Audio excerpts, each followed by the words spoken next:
नमस्कार। आकाशवाणी चंडीगढ़ से प्रादेशिक समाचारों के साथ मैं पंकज धीमान। प्रधानमंत्री नरेंद्र मोदी ने कहा है कि अगले वर्ष के आम चुनाव में देश की जनता सभी बंधनों को तोड़कर भारतीय जनता पार्टी को समर्थन देगी। कल नई दिल्ली में हिंदुस्तान टाइम्स लीडरशिप सम्मेलन में उन्होंने कहा कि उनकी सरकार ने विकसित भारत के निर्माण की आधारशिला रखने के लिए वास्तविक और अनुमानित बाधाओं को पार किया है। श्री मोदी ने कहा कि पिछले 5 वर्ष में 13 करोड़ लोगों को गरीबी रेखा से बाहर निकाला गया है। उन्होंने इस बात पर बल दिया कि गरीबी से मुक्ति नारों से नहीं बल्कि समाधान से ही संभव है। प्रधानमंत्री ने कहा कि उनकी सरकार के कार्यकाल में लोगों का जीवन स्तर बेहतर हुआ है और निर्धनों को गरीबी से ऊपर उठने में मदद मिली है। उन्होंने कहा कि देश का मध्य वर्ग हर विकास यात्रा में अग्रणी रहा है, बात चाहे खेल की हो, स्टार्टअप की हो, अंतरिक्ष की हो या तकनीक की हो। हरियाणा के मुख्यमंत्री मनोहर लाल ने कहा कि प्रदेश में अब तक 18.5 लाख बुजुर्गों को 500 करोड़ रुपए से अधिक राशि प्रतिमाह वृद्धावस्था भत्ते के तौर पर प्रदान की जा रही है।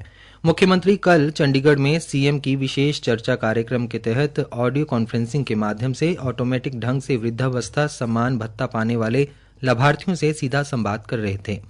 मनोहर लाल ने कहा कि राज्य सरकार ने वृद्धावस्था सम्मान भत्ते का ज्यादा से ज्यादा वृद्धों को लाभ पहुंचाने के लिए आय सीमा को 2 लाख रुपए से बढ़ाकर 3 लाख रुपए वार्षिक तक की है।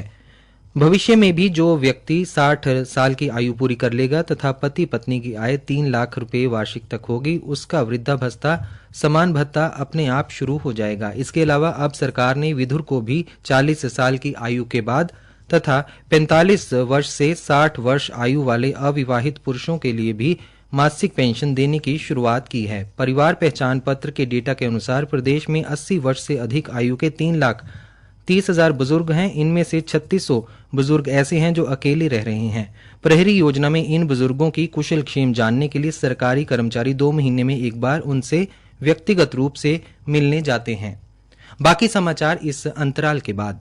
क्या गाने बजाने में लगा है तू? तेरा बापू इतने पैसे देके तुझे पढ़ाई गाने बजाने के लिए नहीं करवा रहा। माँ, मैं युवा उत्सव में भाग लेने की तैयारी कर रहा हूँ। युवा उत्सव क्या है? हरियाणा सरकार द्वारा 15 से 29 वर्ष के सभी युवाओं युवतियों के व्यक्तित्व के विकास हेतु युवा उत्सव आयोजित किया जा रहा है, जिसमें folk dance, folk song, competitive, non competitive, essay writing, poster making जैसी बहुत सारी प्रतियोगिताएं होंगी, जिसमें हरियाणा के मूल निवासी युवा भाग ले सकते हैं। जी हाँ, 15 से 29 वर्ष के सभी युवा इस युवा उत्सव में आकर अपनी प्रतिभा का प्रदर्शन करें। वो 750 से 15,000 रुपए तक के इनाम जीतें। रजिस्ट्रेशन की अंतिम तारीख है 7 नवंबर 2023। अधिक जानकारी के लिए iti-haryana.gov.in पर लॉगिन करें अथवा निकटतम जिला मुख्यालय ITI में संपर्क करें। कौशल विकास एवं औद्योगिक प्रशिक्षण विभाग हरियाणा द्वारा जनहित में जारी। केंद्र सरकार ने 29वें चरण के चुनावी बॉन्ड जारी करने के लिए भारतीय स्टेट बैंक को अधिकृत किया है। यह बॉन्ड इस महीने की 6 से 20 तारीख तक बैंक की 29 शाखाओं से जारी और भुगतान किए जाएंगे। चुनावी बॉन्ड जारी होने की तारीख से 15 दिन के लिए वैध होंगे। इसके बाद बॉन्ड जमा करने की किसी भी राजनीतिक दल को कोई भुगतान नहीं किया जाएगा। किसी पात्र राजनीतिक दल द्वारा खाते में जमा किया गया चुनावी बॉन्ड उसी दिन भुगतान किया जा सकेगा।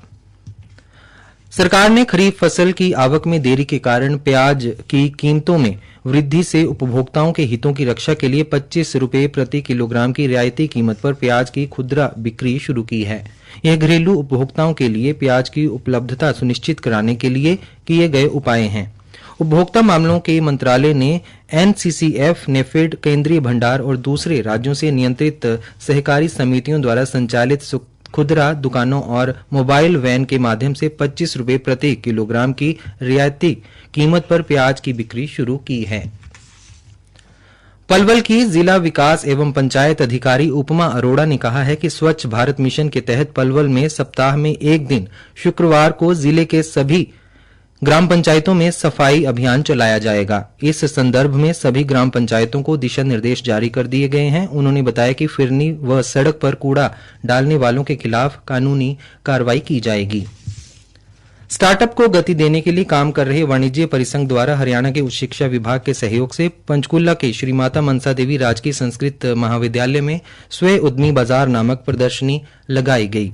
प्रादेशिक समाचार समाप्त हुए।